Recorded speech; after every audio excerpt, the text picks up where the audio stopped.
Hello दोस्तों, बात कर लेते हैं सेंसेक्स के कल किस तरीके से ट्रेड ले सकते हैं, बेस्ट ट्रेड कहाँ बन सकता है और हमें किन बातों ध्यान रखना चाहिए। जैसे कि आप देख सकते हैं आज का मार्केट फर्स्ट हाफ में काफ़ी साइडवेज था, सेकंड हाफ में काफ़ी बढ़िया मूवमेंट देखने मिला है। आपने प्रॉफिट किया, लॉस किया, आपका डीलिंग एक्सपीरियंस कमेंट में जरूर से शेयर करना और इस वीडियो को लेकर टारगेट रखता हूँ 100 लाख जो कि पूरा कर ही दूंगे।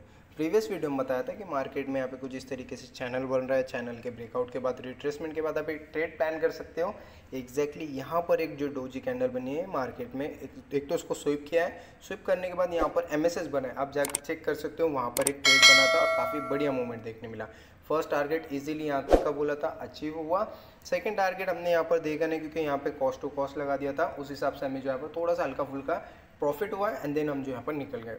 अब हमारे लिए इंपॉर्टेंट क्या है कल के दिन, क्योंकि मार्केट क्या कर रहा है, मार्केट एक रिट्रेसमेंट की तलाश में, ठीक है। रिट्रेसमेंट काफ़ी इंपॉर्टेंट है, जब तक मार्केट में रिट्रेसमेंट ना आए आपने ट्रेड प्लान बिल्कुल नहीं करना है और आपका एक ही दिमाग में रखना है, जब भी आप ट्रेड लो रिट्रेसमेंट आएगा तभी ट्रेड लूँगा वरना नहीं लूँगा। रीज़न क्या है कि मार्केट में एसएल छोटा हो जाता है और टारगेट जहाँ पर बड़े हो जाते हैं, कंफर्मेशन हो जाता है कि मार्केट में बड़े प्लेयर्स की एंट्री हो रही है, मार्केट अप से लो के नीचे आएगा, फिर मार्केट में बड़े प्लेयर्स की एंट्री होते हैं एंड देन मार्केट बूम करेगा, ठीक है। डेली टाइम फ्रेम की बात की तो मार्केट में जो यहाँ पर सेंसेक्स कहीं ना कहीं लो लग रहा है, बायस जो उसका बन रहा है वो कहीं ना कहीं नेगेटिव बन रहा है, ठीक है।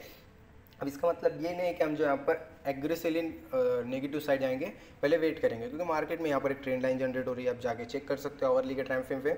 और यहाँ पर हमारा एक क्यू है, ये एफईजी है, यहाँ पर एक ऑर्डर ब्लॉक बन रहा है। इनकेस अगर मार्केट फ्लैट ओपन होकर इस एरिया के पास आता है तो यहाँ पर हम एक हल्का फुल्का एसएल के साथ सी साइड के लिए ट्रेड प्लान कर सकते हैं। देखो मैं अगेंस्ट द ट्रेड बोल रहा हूँ क्योंकि बायस हमारा नेगेटिव है, हमें नेगेटिव साइड के ट्रेड का प्लान करना है। बट अगर मार्केट यहाँ पर आता है एमएसएस बनाता है तो फॉर श्योर मैं जो यहाँ पर एक ट्रेड लेने का प्लान करूँगा।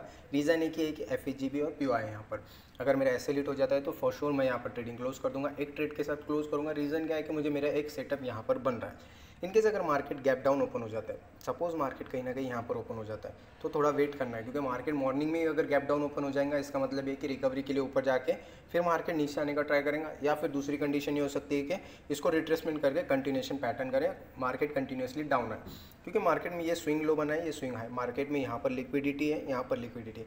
मार्केट या तो इसको हंट करेगा या तो फिर इसको ओवरऑल रन करेगा, उस हिसाब से हमने देखना है और उसी हिसाब से हमने ट्रेड का प्लान करना है। सपोज मार्केट इस लेवल के ऊपर निकल जाती है, ठीक है, तो यहाँ पर एक ट्रेड का प्लान कर सकते हैं रिट्रेसमेंट के बाद, क्योंकि मार्केट में ये टारगेट अच्छे होने के चांसेस ज़्यादा बढ़ जाते हैं। सो सिंपल है, फ्लैट के केस में यहाँ पर आने का वेट करना है। गैप डाउन अगर ओपन हो जाता है ये एरिया के पास तो आप एक छोटे से एसएल के साथ ट्रेड प्लान कर सकते हो। एसएल कितना रखना है, फंड के हिसाब से 30% या फिर 20%, ठीक है, उतना ही एसएल देना है, उसके ज़्यादा बिल्कुल नहीं देना है। पूरे दिन की बात कर रहा हूँ मैं, अगर उससे ज़्यादा हो जाता है तो आपने क्लोज कर देना है, फिर बंद कर देना है।